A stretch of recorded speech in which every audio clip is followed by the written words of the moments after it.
Hello and welcome to lesson number 15. Today we're going to be talking about more ways to manipulate data using pandas. So specifically, how to count, sort, group, correlate, resample, and smooth data using pandas. And it's going to happen in two segments. In the first, we're going to talk about counting, sorting, and grouping data. And we're going to switch to the accompanying Colab notebook here. Okay, and we have the accompanying notebook up here. You can find this linked from Canvas modules as usual. For you, it will be filled out. For me, it's mostly blank right now, and we'll be filling it out here. And you can follow along and try editing the code and see what works for yourself. Okay, so I've already installed CartoPy using this long block of code here, so I don't need to do that again. And we're going to import these libraries and just check that Colab has access to Google Drive. Okay, and it does. The two data sets we're going to be using are both in this lesson 15 data folder. We're going to be looking at some Puget Sound marine mammal surveys, a CSV file, and then a CSV file of Washington weather in the second segment. So first, what is this data?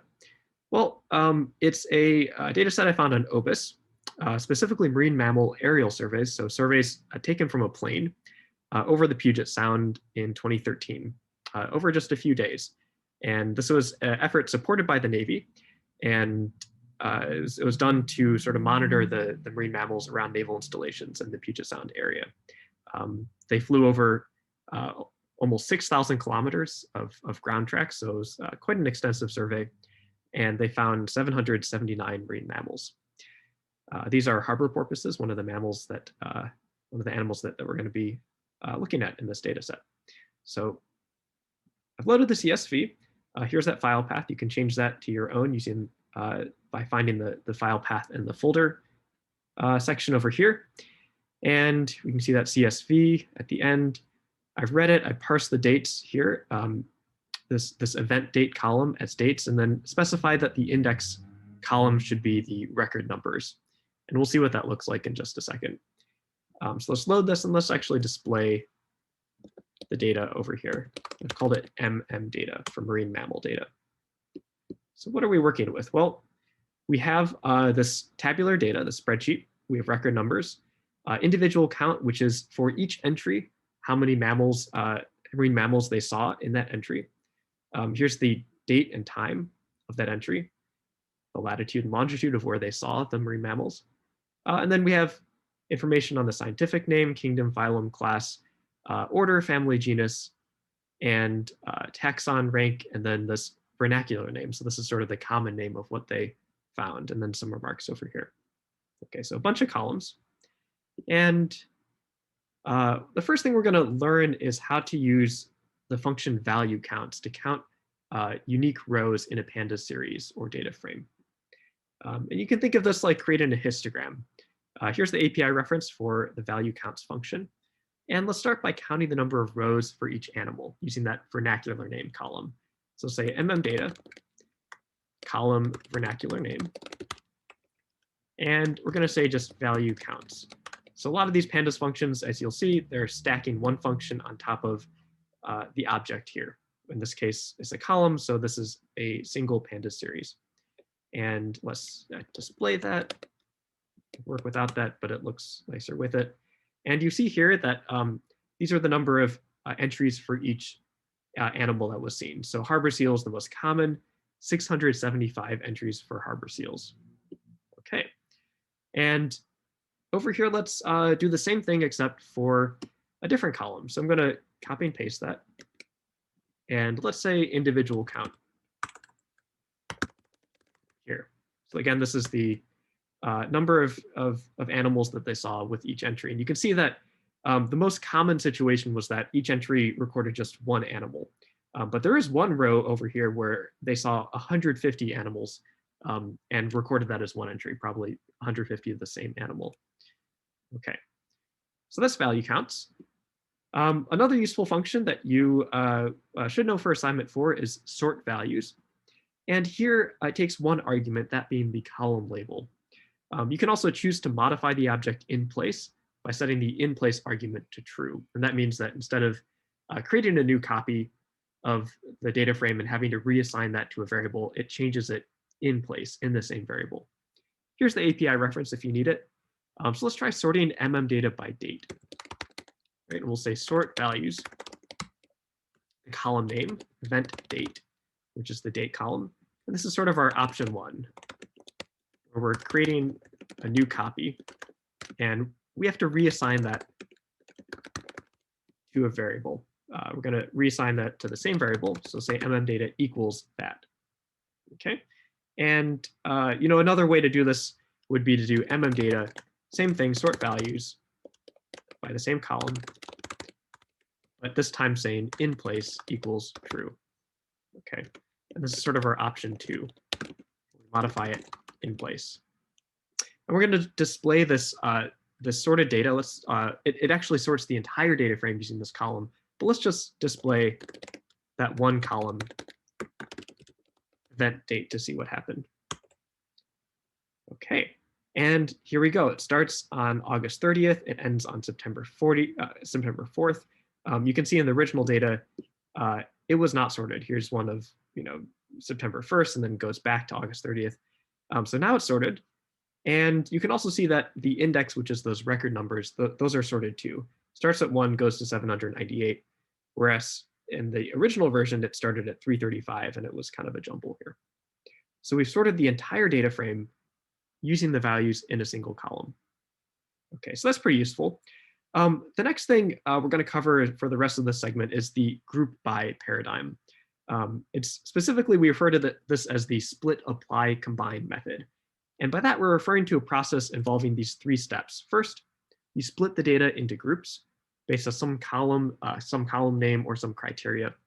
Then you apply a function to each group independently. It could be a NumPy function, for instance, one that aggregates the data in each group, like .mean, right? Which is a summary statistic. It takes a lot of values and it gives you one value back. And then lastly, you combine those results into a new data frame. Split, apply, combine. And it involves the following syntax here. So you have a data frame. You call the function group by on it, and the argument is a label or multiple column labels. And then you chain a NumPy function onto the end of that. Okay. So we have our API reference. If you need more information about this, there's some more arguments, but this is the most common situation. So let's try splitting a data frame just using group by. And if we do say data group by, and let's say the column vernacular name, that's that animal name there, what do we get? Well, we actually get this generic data frame group by object, which is not terribly useful to us until we actually call a function on that object. So this just returns a grouped view of the data, which we aren't really able to look into until we call it using a function. So let's do let's look at some functions here that will help us learn more about this object. So first one is .groups. It's an attribute, not a function actually. So if we say data group by vernacular name, and I'm just going to copy this because we'll be using this grouped format quite a bit. And let's say .groups. What does that give us? Well, it gives us a dictionary. The dictionary has keys and values because dictionaries are key value pairs. And you can see this first view, this first key is California sea lion. And then the values are these index values, those record numbers for all the California sea lion sightings. So for each row here. And if you scroll over here, you can see all the different key value pairs. Okay. So that's interesting, that's nice. But it's kind of more useful to just get those keys. And recall that a dictionary has key value pairs. We get the keys by saying .keys parentheses as a function. And we can do that over here, .groups, .keys. And it gives us this dict keys view, which is not super useful, or not as useful as having it in a list. So let's just convert that to a list. And this is more familiar. We see all those keys for the different types of animals that have been cited in this data set. Okay. Here's another one, .count. And that's similar to .value counts, which you saw before. So if we have our grouped view and we call .count on those grouped rows, what does that give us? Well, here are the number of rows for each group. for all these columns. So, or the number of rows with valid data. So you can see that these are pretty identical for each of these different columns for longitude and for event date. But if you scroll over here, you can see there's some differences. For instance, cartilaginous fishes. It doesn't have an order, family, or genus. Whereas in comparison, Risso's dolphin over here, it does list order, family, and genus for that data. So you can see those differences between these two things over here. So this is similar to value counts, but a bit more granular by column. Okay. What if we want to get a specific group? So one of those subsets of the original data frame that we've grouped. We have our group by vernacular name. We can call get group that function, and it takes a single argument. And in this case, let's say Risso's dolphin, and here it has an apostrophe, but we're going to need to escape that out using a backslash here. Okay. So if we do this, then look at that. We have these two rows. There are only two entries that corresponded to Risso's dolphin sightings. You can see one happened on August 31st, the other on September 4th. And you can see all the corresponding data for those two rows. So we've gotten that group, just one of the many groups here. And remember that you can index these in brackets, right? So we have this over here. And if we want to get a specific column, for instance, let's say event date. So those two dates that you saw that they saw Risso's dolphins, you would have in brackets here just that column name. There you go. Those are the two dates returned as a pandas series. Okay. Another helpful function, first and last. So we have our grouped by version here on vernacular name. And if we just call first on it, it gets the first row for each group. So here we see the first row, first entry for California sea lions, the first sighting of harbor porpoises, the first sighting of harbor seals, etc. And we learned that, from this, the first sighting of harbor seals was on August 30th. And in that sighting, the researchers saw 25 harbor seals. Cool. Okay. Some other useful stuff. We can apply functions to aggregate data within groups. So this is where this starts to get really helpful. And we just did the split part, but now comes the apply and the combine parts of split, apply, combine. Some common functions you might use are mean, sum, median, max, min, and standard deviation. These calculate statistics for each numerical column of a group data frame. And you can also call describe, and we'll see that in a second. So let's just calculate the averages over those groups. So we have our group by vernacular name, and let's say dot mean. What does this give us? Well, it gives the mean for the only numerical columns, which are individual count, latitude, and longitude. So these are the mean for lat and long, the mean locations at which California sea lions were seen, harbor porpoises were seen, etc. And then the mean number of counts for each species here. Okay, let's try a different one. Let's say calculate the sums. What does that give us? Well, these are the total number of counts. So this is actually like the total number of animals, not just the number of entries that were seen. So they saw by far the most harbor seals, 1,513 harbor seals. And you can see that it doesn't really make sense to be adding up latitudes and longitudes. That isn't really a number of interest, but Pandas does it anyway because it's a numerical column here. And I mentioned we can just describe. So let's do describe. And this is sort of getting at what we're doing, but this is just a big summary table of a lot of useful descriptive statistics here, including the count, mean, standard deviation, these sort of quartile ranges, and min and max for the numerical columns. So you can see individual count here, decimal latitude here, and then decimal longitude, again, for each of those grouped, these groupings here. Cool. One other thing, we can use group by to get multiple columns as well. So we started by just looking at vernacular name, but what if we wanted to group by vernacular name as well as individual count? Oops. A string. So what this does is it creates a hierarchical index. In other words, an index that has more than one level. And that's called multi-index in Pandas parlance. And we're going to calculate the mean over that multi-index. What does this look like? Well, it's a pretty big view here. You can sort of see that there are two bold columns, vernacular name and individual count now. And if you look at this, it's sort of showing you that there are multiple levels to this index. So here it's showing the average longitude and latitude and longitude here for all entries where only one California sea line was cited. So there might be multiple entries in there. For instance, or as another example here, this column. This is the average Latin long for all entries where 8 harbor seals were cited per entry. Okay, so we're grouping even more in a more granular way here, not just looking at animals, but also grouping by the number of sightings. Cool. So that's how you create a multi-index, by having multiple columns and group by. And just going to put this all together. I wrote a bunch of code here to plot sort of the results that we've been seeing. First, I've set up a CartoPy map. So this is going to, let's actually get rid of all this temporarily and just see what that looks like. I'm just going to download those coastlines. So this has our Puget Sound domain, and I've added some land, some ocean, set the extent to match the data, added grid lines, etc. You can zoom out a little, and you can see here, here's our Puget Sound map.